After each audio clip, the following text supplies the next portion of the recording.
जिंदगी की असली उड़ान अभी बाकी है। जिंदगी की असली उड़ान अभी बाकी है। हमारे हौसलों का इम्तिहान अभी बाकी है।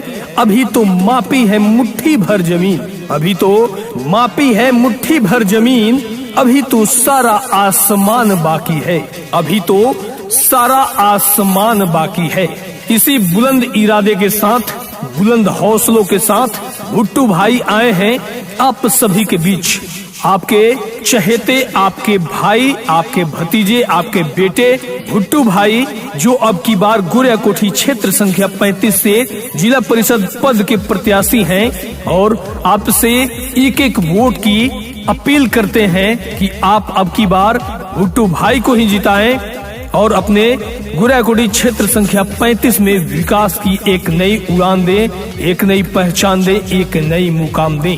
इसके लिए जरूरी है कि आप जब अब की बार आपको बूथ पे जाना है तो बस एक ही चेहरा, एक ही नाम याद रखना है और वो है भाई जुल्फिकार अली उर्फ भुट्टू भाई का, जो अब की बार गोरियाकोठी जिला परिषद क्षेत्र संख्या 35 के जिला पार्षद पद के प्रत्याशी हैं। और वही एक ऐसे इंसान हैं जो आपके क्षेत्र संख्या 35 का समुचित विकास कर सकते हैं।